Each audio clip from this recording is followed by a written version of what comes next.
week, because we see that Putin doesn't want to stop his war. He believes that he can win. And that is a realization that Donald Trump has come to as well, which was an interesting moment, I'm sure, for the European allies, because we had a president who insisted that he could get this sold and figured out in 24 hours or then 100 days or whatever. And then it turns out that he really isn't able to do that. And all he wants to do is have fun with Putin. And Ukraine is standing in his way, and he is already shown that he is washing his hands of Ukraine, and he is not interested in being even a mediator. He just wants to be out of it completely and have fun with Putin. I think that the statement, such as this tweet in particular, highlights to what extent he may be interested in having a successful outcome, but is demonstrating also that he is not a party to this in any way. Like somebody who's standing outside of a store that's about to open for sale. He's like, I hope they're going to open. We are really hoping. Well, prior to that, America played a much stronger role in making sure that stores were open, I guess. But that is President of the United States as it is now. And the fact that the whole world can see that Putin is basically trolling Trump now is not seem to be registering with the president at all. And that is a fact. And so, for instance, when we just experienced this whole extra, charade with negotiations, which were clearly just a way that Trump was helping Putin to get out from this ultimatum of sanctions that European leaders were about to throw at Russia. And we went through this show, we got nothing out of it, and now there are sanctions, but Trump did what he could to help and also to further remove himself from the so-called peace process, to the point that now we don't even remember how did America get into this really negotiations. So much has happened. And that's part of Trump approach, is that there's so much happening all the time that it's hard for us to keep track of what is going on. So I think it's important on this to kind of step back, see the big picture, and understand that these, negotiations or Keith Kellogg or Steve Witkoff or how do all of those characters and different things that they do, they generally fit into this big gold umbrella of Trump wanting to, love Putin so much. There's an interesting problem for Donald Trump, and that is that Vladimir Putin doesn't like America even more than he values Trump. And he doesn't like America for many years, for many decades. Putin has been fighting America. And so now when we have a president who wishes to personify America, because Donald Trump seems to be a parody of Vladimir Putin, who says, his advisors were known to have said, if there is no Putin, there is no Russia. Well, in a parody of that sketch, we see that Donald Trump is trying to personify and be the king of America. And the problem is that he's king of America, and Vladimir Putin doesn't like America. So it's a fundamental problem for Donald Trump, who is trying to get Putin to like him. He should have been a president of some other country that Vladimir Putin doesn't like so much, quite as much. So I think that there's some really interesting fundamental issues that are difficult for Trump to overcome in his desire to prove how much he loves Putin. It's unclear whether he loves him, if this is a platonic love, if this is a financial based, if this is an honor, like he honors the dictator and wants to be like him, like Putin when he grows up. It's not entirely clear. But what is clear is that Trump wakes up every day with a new vision, like nothing happened, like a blank slate, and with the same desires as the night before. He wants to grab a little more and have a little, as Mr. Burns has said in Simpsons, but I would trade it all for a little bit more, for just a little bit more. So he is reminding me of the story of the goldfish, which is not the story that Americans may think of, but the story that Russians know. Pushkin's version of the old lady who was sitting by her broken basin, wash basin, and caught her old man caught a goldfish, and the old woman kept asking goldfish for more and more and more. And in the end, it kind of backfired. To kind of summarize this whole beautiful poem, it backfired. And so when is this trumping around going to backfire, and how spectacularly, and who is going to pay for it, is what we're kind of observing, because we know that everything Donald Trump touches dies.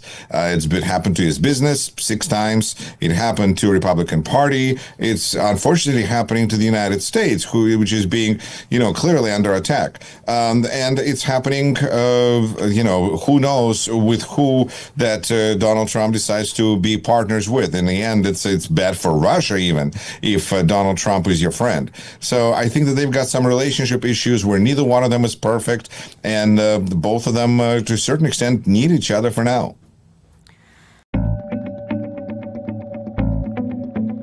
But is Donald Trump happy about it? Very happy, as I understand from your previous answer. I would think that Trump is more pleased because, well, he spoke with Putin. So fundamentally, that was a good day for Donald Trump, that Putin took his call. Second of all, 2 hours. I'm sure that Vladimir Putin told Trump all the history of Russia like he always does whenever he talks to anybody. Vladimir Putin seems to be just, why? Because he thinks that whole history, it's an interesting point, really. He keeps bringing up all this Russian background to justify the barbaric actions that he and his regime are undertaking today, right? Because it's not just that it's a history for no reason. It's a history as the foundation, explanation for why. And that really, to me, it seems to be one of the worst things that Putin is doing, let's say, to history, because he's perverting everything he touches. And he's perverting history by thinking that history gives him justification to act in a horrible way today. No, history at best is a warning not to act that way today. It's not a permission to act in a certain way. So he's fundamentally just doesn't understand why he's giving this lecture and why people aren't listening, because it's if you're Donald Trump, then you want to listen to whatever Putin is saying. But if you're Ukraine, it doesn't excuse you from the war right now, which is why probably negotiations between Russia and Ukraine aren't going so well. As we know, as we've heard, that they're not planning on any more direct negotiations between Russia and Ukraine, because Donald Trump needed to talk to Putin, so Putin would explain to him, because Donald Trump wanted to know how he's going to get out of this, how this is going to be all sorted out so that Donald Trump could be done with Ukraine. And please, Vladimir, explain to me. And Vladimir explained that he's going to keep doing what he's doing, and Donald should just blame everybody else and get out. Blame Europe. Oh, Europe, it's their fault. And this is not your problem. You just go on your merry way. Maybe, look at Canada over there. So Donald Trump went and said, you know what? I don't think they're ready to make peace. I'm out of here. And you know what? If there's somebody else who wants to deal with this, like Vatican, well, that's perfect. Hand it over to them. You, Vatican, you, Holy See, you do this. And is there a solution yet? Yes, we're all waiting to find out.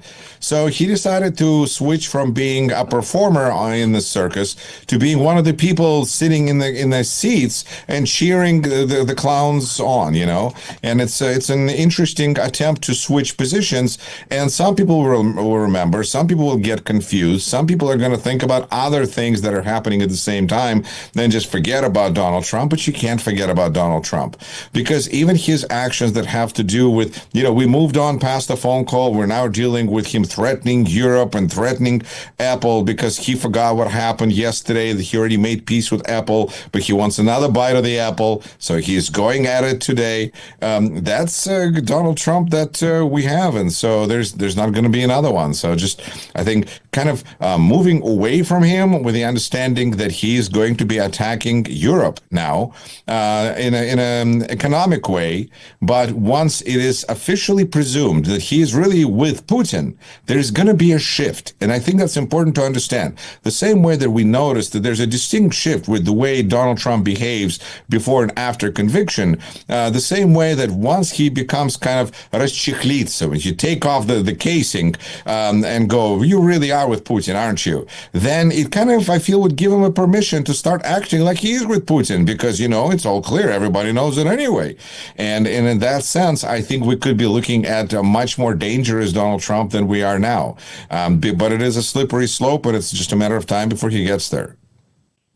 Yes, really, we have a lot of jokes today about the sanctions, about tariffs against Europe, because all the senators, Marco Rubio, all European leaders calls Trump to make pressure against Russian dictator, to provide sanctions against Russia, and Trump thought, oh yes, okay, sanctions, Europe, I understood, and Trump announce about tariffs 50% against Europe. Maybe he didn't understand that Europe sanctions and pressure is not about Europe, but Europe and USA together against Russia.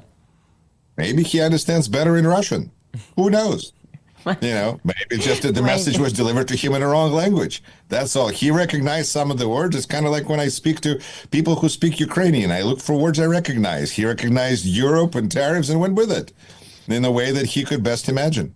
It's terrible. It really is terrible. And he also knows that, he lost trade war to China because he escalated quickly to 145% tariffs, which essentially meant embargo, trade embargo, so that nobody's wanting buying anything because who wants to pay 2.5 times more for everything, starting with people who are supposed to pay for the tariffs in the first place, so importers. And now he wants to do the same thing with Europe, considering that he already lost and gave up and went back to, 30% with, this is such, I went to and visited Israel and walked around Jerusalem, and there's like people in this kind of a Middle Eastern market setting that are really want to argue with you about the price and all of this percent. And it seems like, Donald Trump would feel very comfortable there. He's looking for a bargain. And when he feels like negotiations are not going well, he just goes back on his word. Because what did he say? He said that he's pausing these tariffs for 90 days. Well, has it been 90 days before he officially failed that deadline? No, he decided not to wait this time.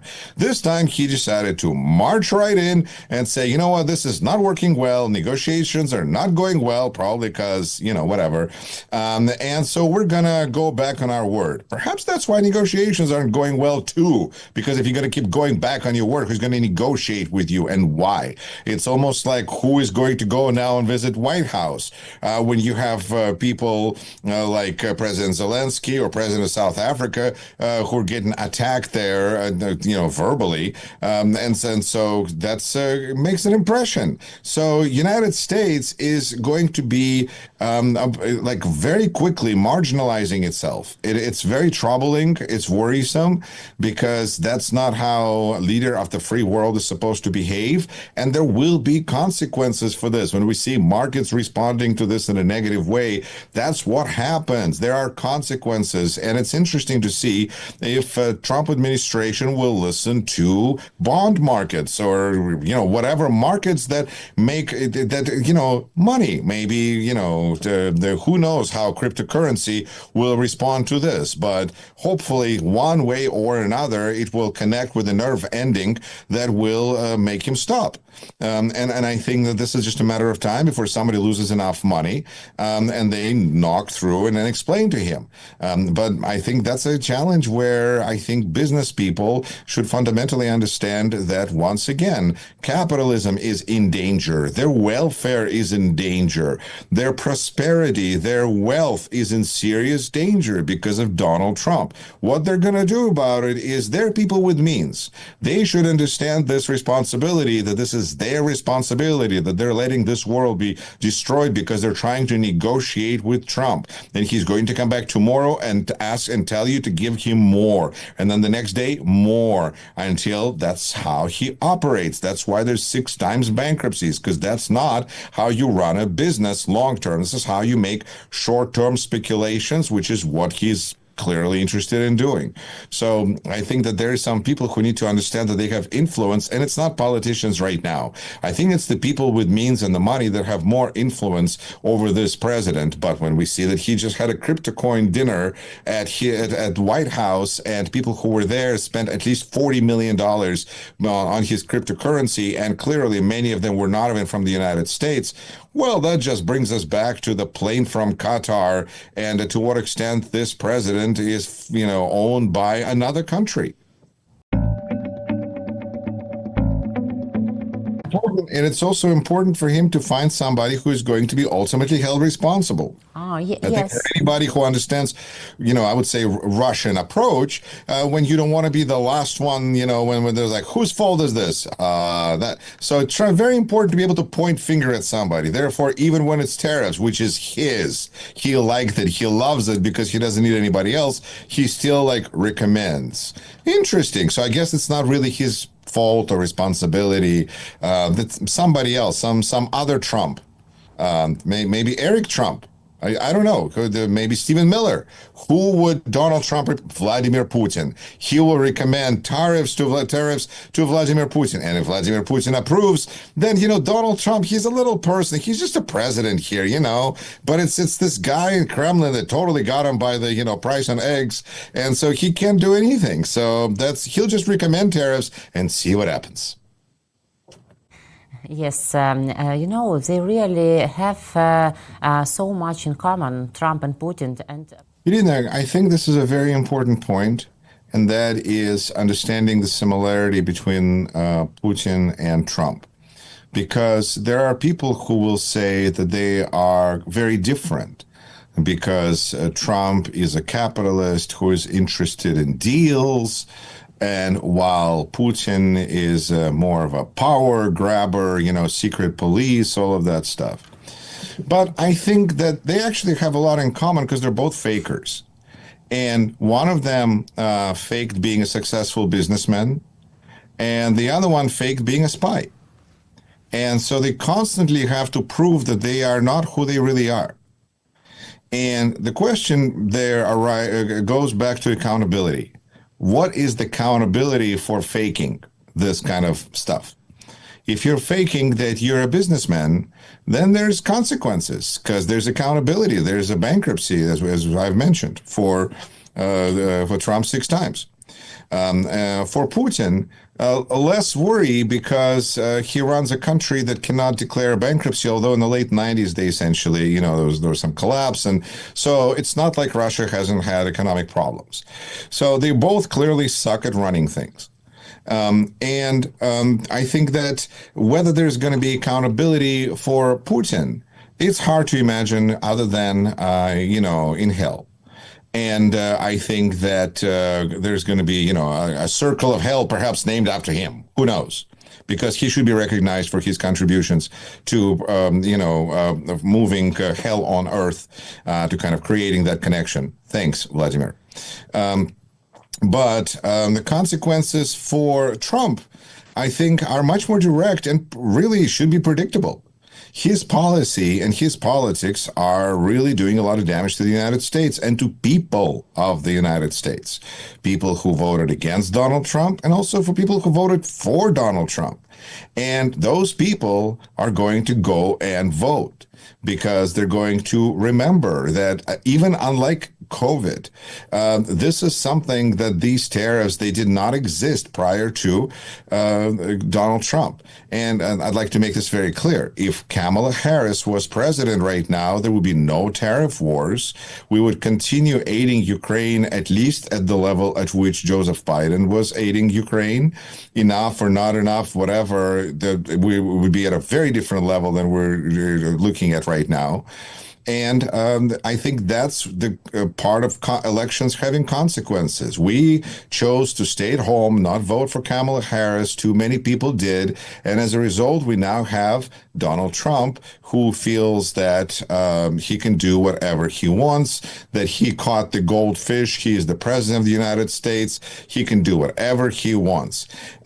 Again, we'll see to what consequences that will lead, but there are elections. If there's going to be elections, and there's going to be elections on which Donald Trump is likely to pay a heavy price. That's why he pays so much attention right now to what's happening in midterms and is looking for candidates, basically auditioning candidates to for Congress and for Senate, because he understands that if he loses House of Representatives, they're going to start impeachment hearings. And if he's going to lose Senate, they're going to finish impeachment hearings. And so he can't let either thing happen, and that's how he's fighting against accountability, by fighting elections. And the further he goes to trying to disable the rule of law in the United States, the more questions arise about whether we're going to have elections or not. So, but I think it's important to presume that we will, because if we presume that we won't, then that's even worse. We have to presume that things are going to go as scheduled. At the same time, preparing for the possibility that Donald Trump will attempt to do something, especially if things are not going well for him, to derail processes that do not work well for him, which he has done consistently throughout his life. So there's not even anything new. Not to mention that if Donald Trump isn't in the White House, he could have lots of legal problems for a variety of reasons. Therefore, chances of him leaving the White House are diminished by that alone. So we have Putin and we have Trump, two fakers who are trying to avoid accountability. And if they stay where they are, will only find accountability in the next world. So I think it is important to understand this, how much they have in common, how much they're fighting to prove that they are who they're not. And accountability is something that either is going to happen by some other hand or by ours. This is, we as voters in the United States have a lot more options and weight than those that live in Russia, where they can just do an uprising. And that's what usually happens in Russia. From time to time, they have an uprising, a bunt, krvavy bunt, bloody, rebellion, uprising, when they, destroy one group of people and put another group of people in power and continue with the same way, because they don't know any other way. We in the United States do know another way. We have had, for instance, Joseph Biden, and we had Barack Obama, and we had other presidents who, whether they liked it, whether we liked their policy or not, they respected courts, they respected Congress, they respected Senate, and we will have them again. These sanctions, this statement about sanctions or law is more of a fig leaf to cover up the fact that we're not providing any pressure on Putin. But it seems interesting that Donald Trump continues to be interested, quietly albeit, in sanctions on Putin. He renewed quietly sanctions that were put in place by Biden. I was surprised. And he, in general, continues to have some of those sanctions remain in place. And even this. And I think part of it is that Donald Trump understands that if there are no sanctions, that there's no leverage on Vladimir Putin, especially leverage that he can attribute not to himself, but to, evil Lindsey Graham, Lindsey Graham, and those senators, 81 senators that Donald Trump just can't overcome, then it looks like Vladimir Putin still has to call Donald Trump once in a while, still has to talk to him, still has to be interested in him, because otherwise, who needs poor Donald? And so I think that might be one of the strategies behind just trying to stay engaged and put some quieter pressure on Putin. But at the same time, if these sanctions can be negotiated, I mean, Trump is always looking for a way to let Russia off the hook. So chances that this I don't know, what is it? The word escapes me. Whatever it is that Lindsey Graham is pushing forward in Senate is going to have, it could be another way for Trump to use as leverage to really just take sanctions off of Russia, which is what he ultimately wants to do. He wants to put sanctions on like everybody else and take them off. Well, Russia has zero tariffs already, so now just sanctions and tariffs for everybody. It's a very Russian way of looking at things. For friends, everything. For others, the law. You know, you can say, look at it from this point. Yes, I mean, yes, it can be considered usurpation, capitulation of the United States before Russia. But if we say that Donald Trump looks up to Vladimir Putin and wants to be like Vladimir Putin, well, then what is Russia but capitulated and usurped by China? So this is just really Donald Trump's way of repeating what his guru is doing. You sell your people out to the neighbor, to somebody else who wants to pay for all of this, who is willing to sponsor you and your whatever ideas you have. Democracy, who needs that? So I think that Donald Trump is just continuing on his merry way and everything is great in his world. And it's just that he's trying to create two worlds, one where he lives and people that are with him, whether it's Elon Musk or whoever, Vladimir Putin, and the other world where the rest of us live. And we can see it in the budget that House of Representatives has passed and Senate is now going to do something with. Who knows? But House of Representatives predictably folded and bent to Donald Trump's will, which only highlights how much leverage Donald Trump has with this Congress. And so they did what he wanted, and the budget is going to reflect his priorities, and Republican Party is the party of Trump. And how do we go back from this? Like, we go and vote.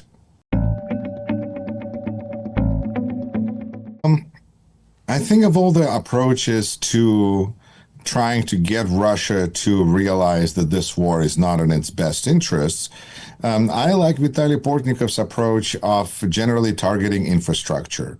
I feel that even direct attacks on Moscow will not, while will be, exciting to watch on TV and will warm the heart of millions of people, will not lead to the end of war necessarily if Putin is able to continue to fight. However, if he loses his ability to resupply his troops completely, that makes more sense as a way where he would just run out of options. And it is, of course, possible that he will continue to purchase his cannon fodder from other places, from other countries, as he already done. But besides just destroying cannon fodder, which Ukraine has done, and even Donald Trump has acknowledged this when he said to Vladimir Putin that, remember, Vladimir, that 5,000, because the favorite number is 5,000 people of Russian and Ukrainians die all the time. By the way, whenever Donald Trump says that, I just hear that, Vladimir, you're running out of your currency. Your currency is your cannon fodder. You're running out of it. You have limited means. Come on, Vladimir. And so that's the currency that Putin has, and he is losing it, and therefore making it harder for him to use it, and in general, using drones to the level that is basically Ukraine is now the forefront of how warfare is going to be happening in 21st century, which is really an incredibly painful and tragic accomplishment that has been accomplished by people who refuse to surrender and refuse to die, and people who refuse to become part of Russian empire, who make amazing technological and intellectual and intelligence advances, especially when working with the United States to stop Russia. I think stopping Russia is an incredible motivation for a lot of people and countries. You know, when Ukraine could identify itself by just not being Russia, I think it's a powerful statement for what Russia is, that other people just don't want to be it. And so Russia is going to remain Russia. They're going to use their ballistic rockets to hit apartment buildings, because, you know, apartment buildings are dangerous and they, you know, run around, and then you never know. It's ridiculous. It's tragic. There's a place in hell for people who do this. And at the same time, Ukraine has to acknowledge this and move forward, because there is no choice. Ukraine can't lose. Ukraine only can win. So I think that it's important to acknowledge the worst possible scenario and then move towards the victory, because it's our only choice. And thank you for such support and for your time and for our summits and for our conversation. Yuri, thank you today. See you next week and see you in our Russian-Ukrainian format too. Take care. Thank you. And once again, I want to just express my support from all people who are following Ukraine, for heroism of Ukrainian people, including yourself, who are reporting, you know, not a first year, for years from war setting. So thank you to you and all the best, and Slava Ukraini. Heroям слава. Thank you. Yuri Rashkin, host of YouTube channel Rashkin Report and Rashkin Report in English. You can find these YouTubes under this video. Please subscribe to it and subscribe to YouTube channel War and Politics 24. My name is Irina Uzlova. Thank you for watching and joining us. Take care.